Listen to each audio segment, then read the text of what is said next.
하나님 말씀 열왕기하 3장 13절에서 27절의 말씀을 오늘 같이 봉독을 했습니다. 우리 이 말씀 가지고 불신앙은 모든 것을 망친다 라고 하는 제목으로 하나님 말씀 증거하겠습니다.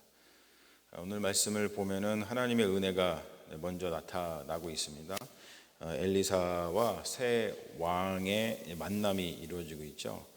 이스라엘과 유다와 에돔의 왕이 지금 모압을 상대로 전쟁을 일으켰는데 전쟁을 막상 나와서 보니까 지금 여러 가지로 전세가 불리한 상황이었죠. 무엇보다도 이제 물이 없어서 다 이제 죽게 생겼는데, 그런 상황 가운데에서 이제 엘리사 선지자를 찾아가서 하나님께 어떻게 하면 좋을지 은혜를 간구하는 것인데, 하나님의 은혜가 어떻게 내리고 있냐면 이스라엘 왕 여호람을 생각하면은 엘리사가 이들을 만나서 하나님의 말씀을 전해줄 그런 생각이 전혀 없었었죠. 그런데 유다의 왕 여호사밧을 봐서 엘리사가 당신들을 만나준다, 그리고 당신들에게 하나님의 말씀을 전해주겠다, 이렇게 이야기를 하고 있습니다. 그 말은 뭐냐면 이 만남은 순전히 유다의 왕 여호사밧 덕분인 것입니다. 왜냐하면 하나님을 경외하는 자에게는 하나님께서 이제 은혜를 내리시잖아요. 그런 것처럼 여호사밧은 평소에 하나님을 경외하는 자로 알려져 있죠. 그러다 보니까 하나님을 경외하는 자가 와서 간청을 하니까 엘리사가 북이스라엘의 여호람을 생각해서는 이제 만나고 싶지 않지만 남유다의 여호사밧 왕을 생각할 때는 그래서 만나서 하나님의 말씀을 전해줘야겠다, 이런 생각을 가졌다는 것이죠. 하나님을 경외하는 자에게는 하나님의 은혜가 내리는데, 그뿐만이 아니라 그 은혜를 함께 누리는 주변인들을 볼 수가 있습니다. 그래서 우리가 평소에 기도할 때에 이 세 가지 기도를 하면 참 좋습니다. 첫 번째는 뭐냐면 하나님을 경외하는 자가 되게 하소서. 우리가 하나님을 경외하는 자가 되는 건 되게 중요하죠. 하나님을 늘 두려워하고 또 하나님이 계신 것을 생각하면서 우리가 우리의 삶을 살아가는 것. 그러면 어떤 일이 또 벌어지냐면, 두 번째로 하나님의 은혜를 입게 하소서. 그러니까 하나님을 경외하는 자가 되게 하소서. 우리가 하나님을 경외하는 자가 된다고 해서 자동적으로 하나님께서 우리에게 은혜를 베풀어 주신다기보다도 또 우리가 또 그런 걸 간구해야겠죠. 하나님의 은혜를 입게 하소서.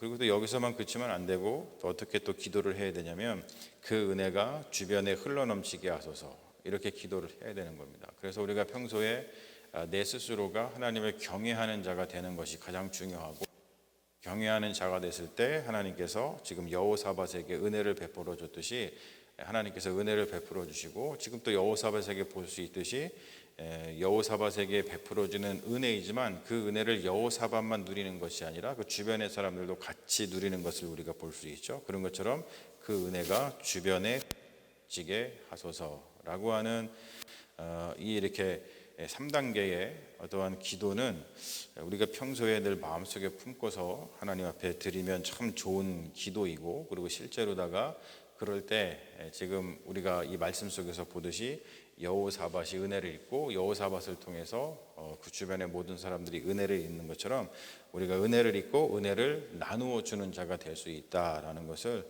우리가 성경에서 배울 수 있는 것 같습니다. 첫 번째로 우리가 은혜, 여기서 지금 이 오늘 말씀 속에서 임하고 있는 하나님의 은혜를 살펴봤다면, 이제는 두 번째로 하나님의 말씀 속에서 어떤 기적 또는 예언에 대한 이야기를 볼 수가 있습니다. 오늘 재밌는 이야기가 나오죠. 선지자가 하나님의 말씀을 전해주겠다, 이렇게 얘기하고 난 다음에 검은 고 타는 자를 좀 불러달라, 이렇게 이야기를 합니다. 검은 고 타는 자, 우리나라 말로는 검은 고라고 번역을 했습니다만 하프 뭐 이런 거겠죠. 그런 것을 타면서 이제 음악 속에서 음악을 들으면서 하나님의 말씀을 전하는 것을 볼 수가 있어요. 굉장히 좀 신선도름 같죠. 삼국지 뭐 그런 데 보더라도 이 어떤 도교의 전통에서, 이 동양의 도교의 전통에서 이렇게 음악 같은 걸 이렇게 타면서 뭐 이렇게 도인스러운 이야기를 해주거나 그런 것들을 우리가 삼국지 뭐 이런 데서 볼 수가 있나요? 그런 것처럼 그러한 이야기가 여기에 나오고 있어요. 아무튼 지금 엘리사 선지자가 음악을 이렇게 틀어놓고 음악을 연주하는 사람들 그런 분위기 속에서 하나님의 말씀을 전하고 있습니다. 그 예언은 두 가지입니다. 그 예언은 뭐 다른 게 아닙니다. 그 이스라엘과 유다와 에돔이 연합군을 형성해서 모압을 상대로다가 싸울 때 가장 필요한 두 가지의 예언을 받게 되죠. 그게 뭐냐면 첫 번째로 물이 생겨서 군사들과 가축들이 살아날 것이다라고 하는 예언입니다. 그리고 두 번째는 모압과의 전투에서 승리할 것이라고 하는 예언이죠.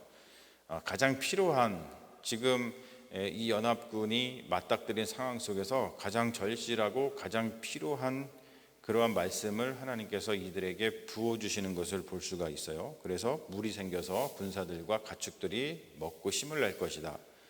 그리고 모압과의 전투에서 승리를 할 것이다 라고 하죠. 그러면서 모압과 전투를 해서 그들과 전쟁을 할 때 이러이러한 식으로다가 전쟁을 해라 라고 하는데, 무엇보다도 토지를 다 없애버려라, 토지를 황무지로 만들어라 뭐 이런 얘기를 하는데, 이것은 모압이 이 전쟁을 통해서 겪게 될 어떤 근본적인 고통에 대해서 지금 이야기를 하고 있죠. 이거를 보면은 모압과의 전투가 어떠한 식으로 진행이 되어야 되냐면, 우리가 잘 알고 있는 그 헤렘법 있죠. 헤렘법이 뭐냐면은 전쟁을 할 때 모든 걸 다 태워버리는 거예요. 다 이제 하나님께 바치는 거죠. 그게. 그래서 어떠한 개인적인 이익을 취하거나 그러면 안 됩니다. 헤렘법이라는 것이 있죠. 예전에 이제 여호수아가 가나안 땅으로다가 이스라엘을 데리고 들어와서 우리가 알다시피 여리고성을 점령한 다음에 그 다음에 아이성을 점령할 때 헤렘법을 시행을 했어야 되는데, 그때 헤렘법을 시행하지 않고 아간이라는 사람이 몰래 자신의 이익을 취한 것을 볼 수 있어요. 그것 때문에 아이성에서의 전투를 패하게 되죠. 그러니까 이제 여리고성에서 있었던 여러 가지 일들 속에서 개인적인 이익을 취하는 바람에 아이성 전투를 피하는 것을 볼 수가 있습니다. 그런 게 헤렘포입니다. 하나님께서 모든 걸 다 황무지로 만들어라, 다 죽여라 뭐 이렇게 말씀을 하셨을 때 깨끗하게 모든 것을 다 하나님께 드려야 되는데 그렇지 못한 것이죠. 그러니까 보면은 오늘 말씀 속에서도 보면은 이 헤렘법의 어떠한 그 분위기 속에서 전쟁이 치러져야 되는 것을 볼 수가 있습니다. 근데 여기서 또 이제 더 기적은 뭐냐면 모압의 패전을 하는데, 모압이 어떻게 이제 패전을 하냐면 굉장히 좀 황당한 이야기가 나오죠. 햇살이 물에 비쳐서 붉은 것인데, 우리가 이제 아침 햇살도 그렇고 뭐 지는 해도 그렇고 그렇습니다만 이렇게 붉잖아요. 그러면은 이게 물에 비치면은 붉은색이 띄거든요. 사람들이 착각을 한 거예요. 햇살이 비쳐가지고 붉은 건데, 이게 지금 내분으로 인해서 이스라엘과 유다와 에돔이 서로 내분으로 인해서 서로 치고받고 싸워가지고 저렇게 피가 흥건하구나. 왜냐하면은 모압 입장에서는 지금 그 사막에 물이 있을 거라고는 상상조차 못했던 거죠. 그러니까 저거는 물이야 이렇게 생각하는 사람이 한 명도 없었고, 저거는 피야 이렇게 생각을 했다는 거예요. 그러니까 이것도 사실은 어떤 기적이죠. 그러한 오해 때문에 어떤 일이 벌어졌냐면, 이 모압 사람들이 긴장을 풀고 야 노력하러 가서 전리품 챙기자 이러고 그냥 가볍게 왔다는 거예요. 근데 왔는데 그게 아니었죠. 전열을 다듬고 있었던 이스라엘, 유다, 에돔의 연합군에 의해서 엄청나게 패전하는 것을 우리가 볼 수가 있습니다.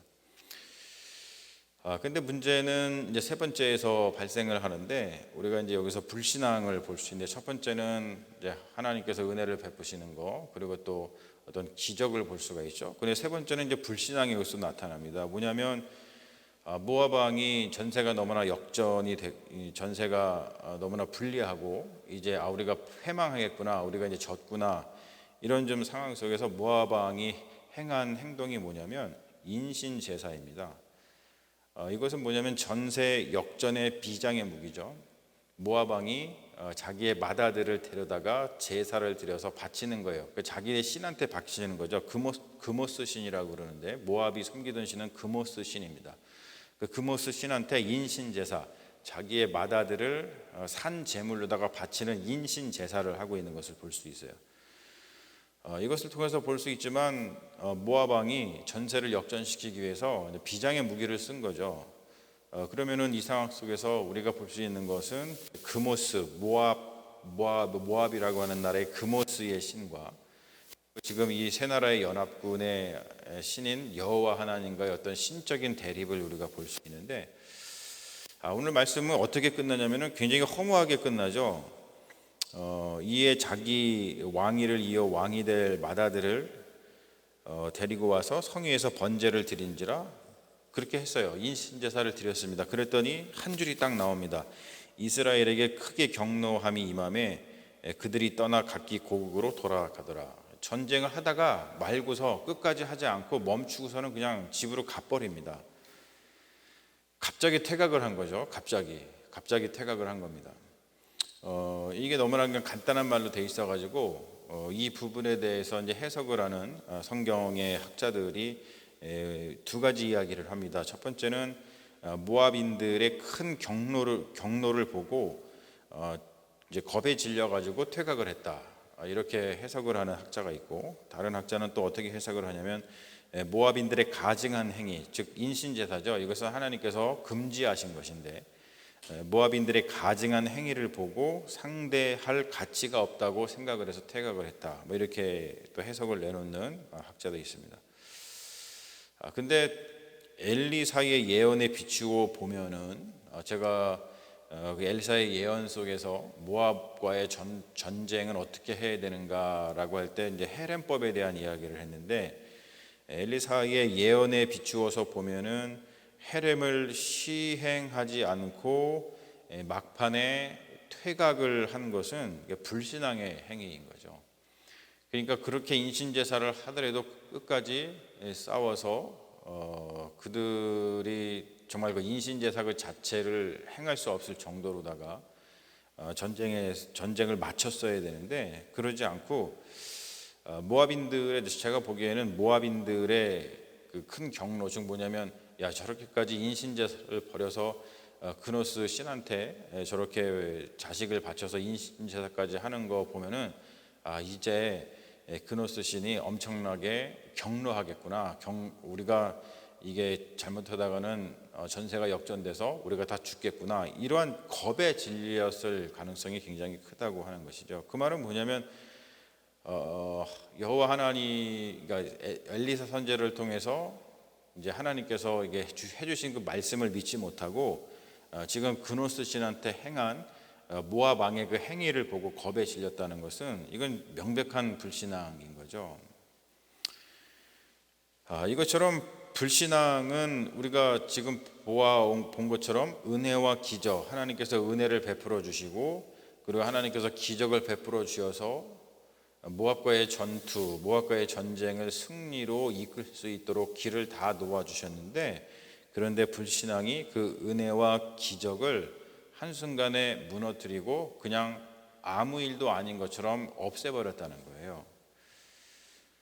물론 한순간의 불신앙이 뭐 인생 전체를 망가뜨리는 것은 아니겠죠. 우리가 한 번 이렇게 불신앙했다고 해가지고 인생이 완전히 망가지고 더 이상 재기하지 못하고 인생이 그대로 끝나버리고 그런 것은 아니죠. 우리가 또 그 이후에 열왕기하 3장 이후 4장을 보면은 또 하나님께서 계속해서 이스라엘을 사랑하시고 또 엘리사 선지자가 또 역사를 나타내고 이런 것들을 우리가 볼 수 있는데, 물론 그것은 아니지만 이 상태 자체로 봤을 때는 굉장히 허무한 겁니다. 하나님께서 지금 모압과의 전쟁에서 이렇게 하면 승리할 것이고 이렇게 전쟁을 치러라라고 말씀을 주셨는데, 그래서 은혜와 기적을 베풀어 주셨는데, 그런데 막판에 가서 불신앙을 보이니까 하나님이 베풀어 주셨던 은혜와 하나님이 베풀어 주셨던 어떤 기적들이 그냥 허무하게 아무것도 아닌 것이 되어 버립니다.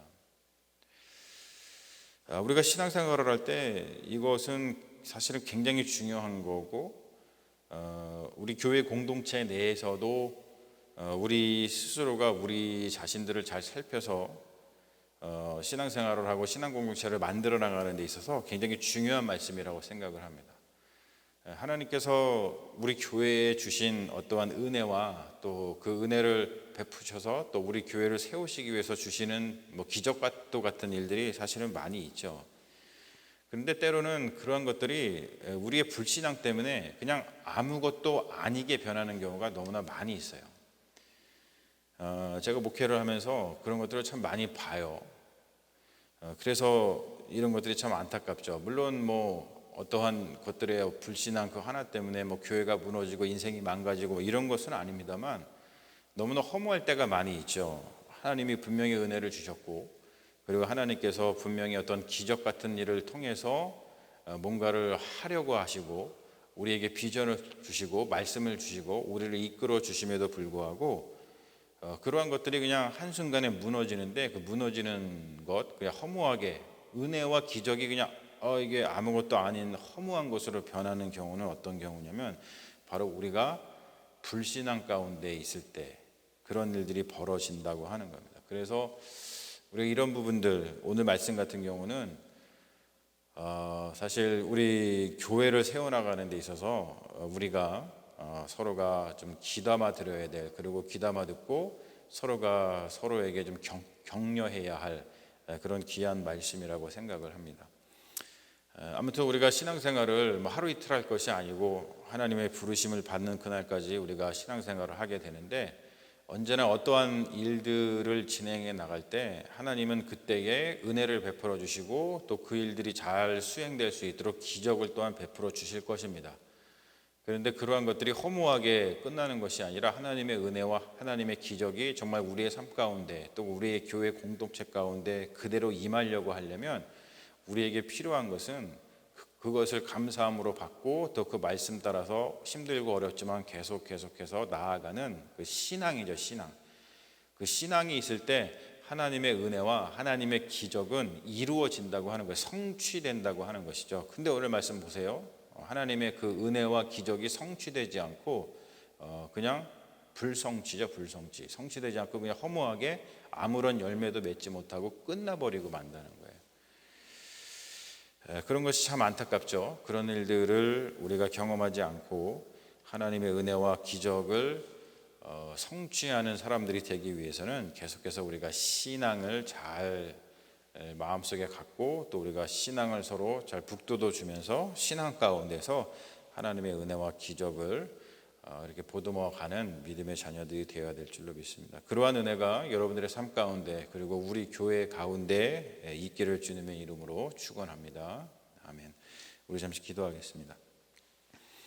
아버지 하나님 감사합니다. 오늘 함께 모여서 저희들 기도회 하면서 열왕기 하에 또 귀한 말씀을 통해서 하나님의 은혜와 하나님의 기적이 우리에게 임할 때 그것이 성취되는 것이 우리의 신앙이 얼마나 중요한 것을 다시 한번 돌아보게 됩니다.